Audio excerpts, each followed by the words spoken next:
Good afternoon, everybody. Wow, that was fun. Breathe, David. Breathe. Breathe. Great. Your signal's Yeah, really horrible today. We're getting new phone system, which means Yeah, this means you're going to be frozen. Great. Okay. Well, I'm going to take Dana out of the feed because she's frozen right now, and just say hi, everybody. Welcome to Tuesday here at Century 21 Professional Group, and live with Dana and David, which is just going to be me right now. And we do have a guest here today. Like Dana said, we are having some internet issues here, starting our Wi-Fi system today, and it's not working as great as we hope. So, as usual, we will cope with it and have a great time here. We're going to bring in our guest today. Our guest is from Edward Jones, Mr. Bill Winslow. How are you, Bill? Hey, doing great, David. Thank you. Awesome. I can see Dana's still frozen down in the waiting room there. So, Bill, you work with Edward Jones. I've known you for goodness. It's been, how many years have we known each other? I mean, probably about 8 or 9 years now. Yeah. And Bill does my finances along with my husband, Scott. And I knew him when he was just a wee lad and didn't have any children. Now apparently he has 2, and he lives in my neighborhood. So and you've saved our butt a couple of times, especially right before we were ready to buy the business. You really, helped us make some good financial decisions, and you've always given us great advice. So we're glad to have you here today. And I don't know what questions Dana had. I'm going to just see if maybe she can just kind of come in here and join us because she's in the office next door. But so how have you guys been dealing with this whole COVID situation? Yeah. Well, for just me and my family, not much changed. I have 2 young kids at home, so they weren't in school yet. So they're just they're sad that they don't get to go to Disney World like they were accustomed to. And but things have been really good. We've enjoyed the slowdown, I would say. So things are good. Business wise, obviously, right now. It's been a busy time. I think I'm needed most in these times of uncertainty. So, things are good. We were some of those folks that were there in the times of uncertainty. So we decided to do it this way right now. Yes. So hopefully you can hear us okay here. I'm going to move the microphone so Dana can be heard as well, although she never really has that problem. So I know that, like for us, the whole thing was we had to get our stocks cleared out pretty fast right before we did the purchase here. Is there what have you seen going on with current conditions? That's have you noticed any trends or anything that's like something that people should be aware of? Yeah, I mean, I think for a good month and a half, we were experiencing the most pessimism that we've seen in the stock market in over a decade. Volatility wise, actually, we're seeing more volatility than we have in modern history. So, I mean, this has obviously been something that's been unprecedented with the markets. I mean, we've never really weathered through a pandemic like this. I think the good news is that we started this. Well, this all started because it was a medical crisis, not a financial one. And so I think there's just so much fear around the medical side, and there's the fear of another 2008, 2009. We've heard that phrase, "This time is different." It is, and I would say that the biggest thing we've got to focus on is that it started out as a medical crisis and not a financial one. And honestly, it couldn't have happened at a better time for our economy, where unemployment was at historic levels, low unemployment, Right. And then also, I mean, interest rates at great levels. And so the government's really done a great job in helping us out. So we've been seeing some shifting from that deep levels of pessimism. Now we're starting to see that shift in the winds with optimism. We're starting to be able to get out of our homes, stretch out our legs a little bit. We've got people going back to work. So incomes are starting to come back into households, but we've got a long ways to go. Yeah, that's to be expected. Did you have a question? No, I'm just listening. I was I was going to ask because we personally have invested with you, Mhm. and we're in that typically quite moderate to very conservative arena. Mhm. So has there been and honestly, my husband's, I'm sure, been looking at our mutual funds. I don't watch it because I'm like here for the long haul. That's what you Yeah. have always told me, right, Bill? Yeah, that's it.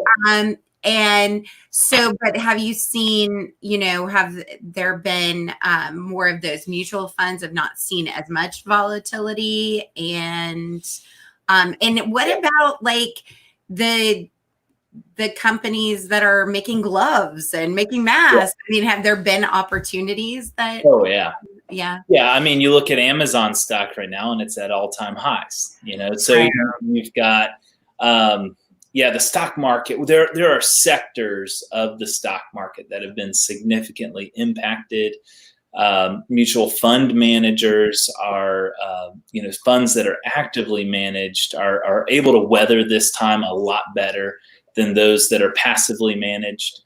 But yeah, there are some sectors that have been doing really well. I mean, consumer stocks have done well. Tech stocks, which account for a little over 25% of the stock market, have actually held the market and have propelled it up and doing well. I mean, so we're all using technology right now, and we need technology.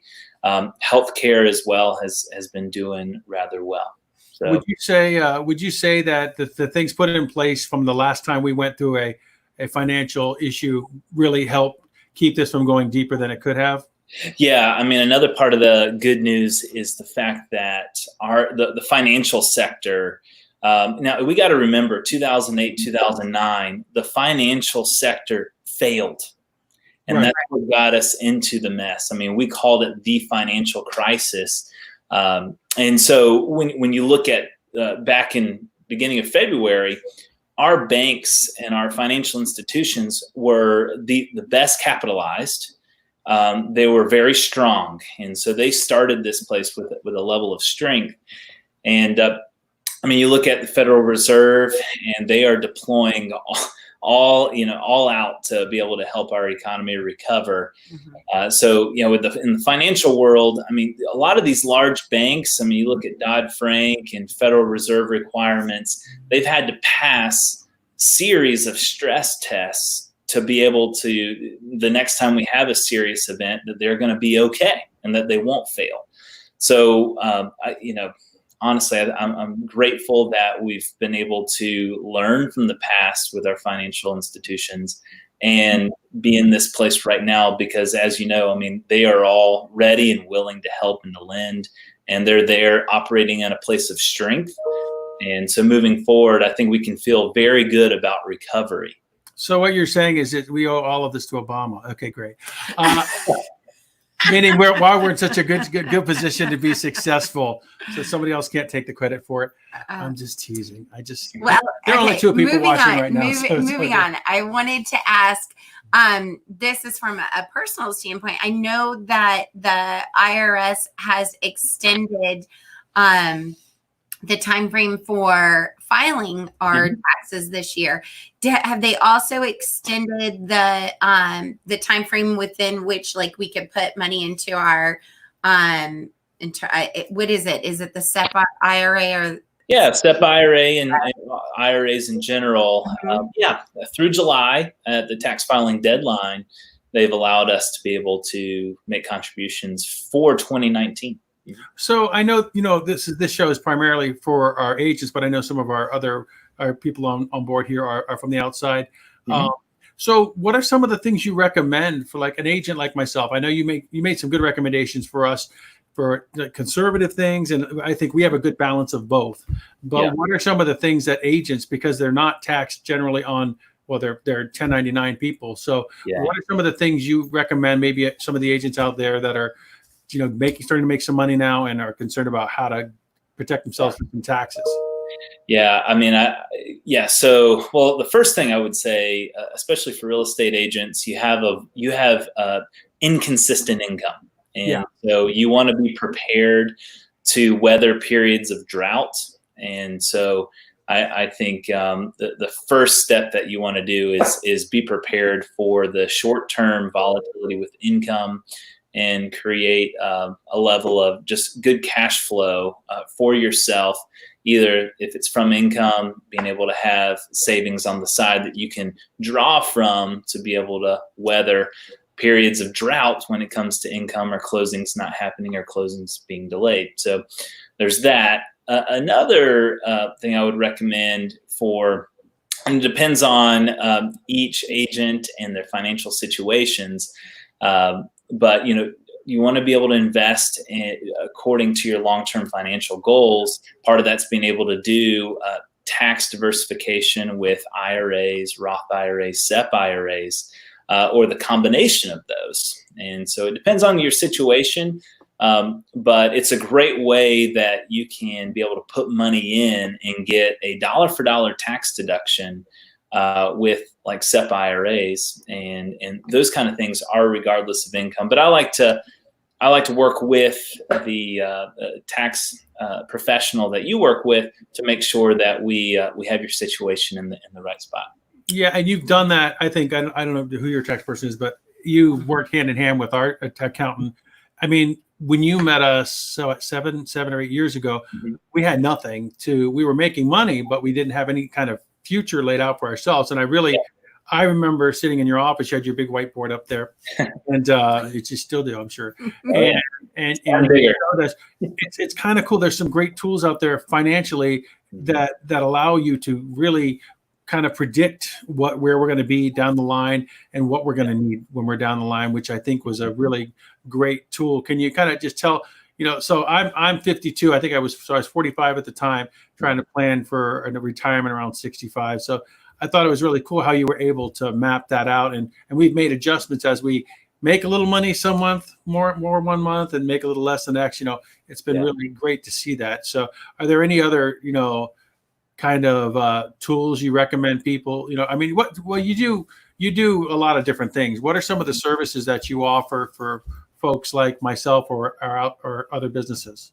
Yeah, really what I do falls in 3 buckets. So there's the planning, there's the portfolio management, and protection strategies. So a bulk of what I do is in that planning world. So, goals drive our decisions. And so whatever my client's life goals are, we want to help them to accomplish that financially. So we want to plan for that. Then we want to craft the portfolio, the right accounts with the right investments directly tied to their plan and their different financial goals. I mean, for some, there's the long term, which is a work optional lifestyle, retirement. For others, it could be paying off their mortgage. For some, it's buying a car or that home down payment. So there's some shorter term goals, longer term goals that we help plan for. Then portfolio management, you want to invest accordingly. One thing that I really try to help clients with is tax diversification, though, because you don't want to be pigeonholed in retirement for all of your money in retirement being set up to pay taxes. So going into the 3rd bucket with protection strategies, life is so uncertain and things happen unexpectedly. So we want to make sure that with unexpected events that you have the levels of risk, your blind side, if you will, covered so that your plan, your portfolio is protected. And you do that quite well. That's one of the things I appreciate about you. You constantly, you call us and you say, hey, this is happening. This is what you need to do, or this is what I recommend. And I never feel pressure to do something. I feel like I trust you implicitly, and that's hard to find with someone when you're giving them, your retirement basically. Yeah. So I will tell anyone that's out there that if you don't have a financial planner, this is definitely someone you should be talking to, just to kind of get. Well, it's easy to. I tell Dana, it's easy to recommend somebody when you have. When they do you trust them. When you trust them, they do a really good job, and you've never steered us wrong. So we really appreciate all of that. So, thank you. I think. You have any other questions? I think those were all of mine. It's just, I mean, Ed's available. Tell him, I mean, Bill, you're with Edward Jones, you're Bill. I do that all the time. Can you tell us a little bit, tell us, what is your, how can folks reach you? Yeah, they can simply send me an email at william.winslow@edwardjones.com, or just call our office, 407-654-0305. And we're right, I mean, just 2 buildings north of y'all right there on McGuire. So anyone can, just give us a call. Right now, we're just due to COVID, we're not doing face-to-face consultations right now, but we're utilizing technology, and we can accomplish a lot over the phone or WebEx. I think it's also important for people to know that you don't have to make a ton of money to have a financial advisor. Right. There are a lot of things, even insurance and other things that can really help set you up for a prosperous and healthy retirement. Mm-hmm. I think a lot of people, when they hear financial advisor, like, well, I don't make that much money. I'm like, I don't either, but you do the best with what you can, and then you hopefully can grow that into something that helps you live a comfortable life. Well, and I think one of the big things that, we wish that we would have done earlier, and that we're trying to encourage our children to do, is the earlier, the better, because, $100 a month can make a significant difference in your retirement. Absolutely. 50 years down the line. Yeah. I mean, the difference is a lot of money per month. I know. I've seen in the models that David's talking about that you do, and we're like, oh, why didn't I start earlier? Mm-hmm. Yeah. Well, it's good to know. Well, Bill, as always, we thank you for being with us today. We'll be sure to make sure we give you a call when we start having our office meetings back in the office, and on Zoom. We'll have you in so you can kind of talk to our agents and give them some more wonderful. You always do. Well, Bill Winslow from Edward Jones Financial. Thank you so much. Have a great day, Bill. Oh, sorry. She doesn't know we're in the way. Well, this has been a show, a short one, but it's just a little bit different scenario. I kind of like having you next to me. Yes. It's I'm trying. She's good about calming me down, because I said one thing. I said, do not take my internet right before 2 o'clock. Do not do that. And they did. And I had to David, I think I'm secretly having it happened before. Appreciation that you are feeling the my angst, the phone situation. Because you guys, no, hold on. She's got to be fair here. I'm not allowed to touch the phones. This is something she has to be innately involved with, because she puts herself in that position because she's good at it. But make no mistake, if I was in charge of these phones, it wouldn't be happening. So I know where to delegate. I know what to do and what not to do. So she makes it sound like, oh, yes. Anyway, but there's lots going on here at the office. We're happy to be back here. And luckily I can just knock on the wall over here and get her into the office. I literally went out to the parking. I'm not gonna lie. I went out to the parking lot and had a hissy fit. I did. Well, I mean, we have to be thankful that he did not go falling through our glass window, because that was a possibility before. You hear this big thud in the out in the hallway. I'm like, what was that? And he almost went through a plate glass window. And bless his heart. But I'm just like, I was like, you can do whatever you need to do to test, but I need to have internet at 2 o'clock. I will become a raving lunatic if 2 o'clock comes around. And sure enough, why is Dana's screen black? Where's Dana? I've got nobody but Bill here. I don't like to interview people alone. I don't do well with that. Dana's going to be gone next week. Speaking of this week, though, I'm really excited. We're excited too. Rusty Moore from ADT will be here tomorrow. We have our open house Thursday, which we're looking forward to that. Still building that. It's amazing to me how many agents outside of here. I put this out there and say, put your listing on our show. And And I swear they act like there's some catch. I'm like, no, there's no catch. There's no catch. We want to show. We We just want to see your property. We want to show property. That's it. Yeah. Like that's what we do for a living. It's kind of crazy. It is. On Friday, speaking of crazy, one of my favorite people. I know I say that a lot. I have a lot of favorite people. You do have a You're lot one of of my favorite people. The most favorite. Yeah, sure. So Lori Pop from Century 21 corporate trainer for Century 21 will be here live in the studio on 5/22. She's a cool chick. She's going to bring us. I'm sure she's going to bring us a couple cool apps. She always does that, and just a wealth of information, kind of like Jody Meyer. Just the corporate people we have access to is just amazing.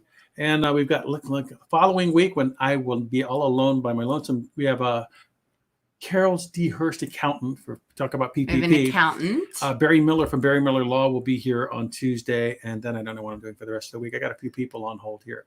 But if you're listening and you want to be on the show, drop us a line to david@daviddorman.com, and I will talk to you. And you can also message inside the system here, and it will get to me as well. But until next time, we are going to say goodbye here. And we get to dance together.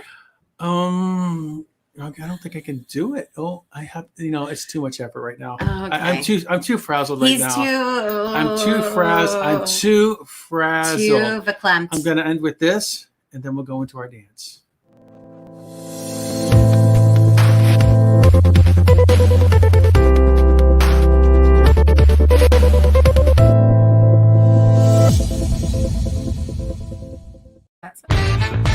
That's the wrong one. It's this one.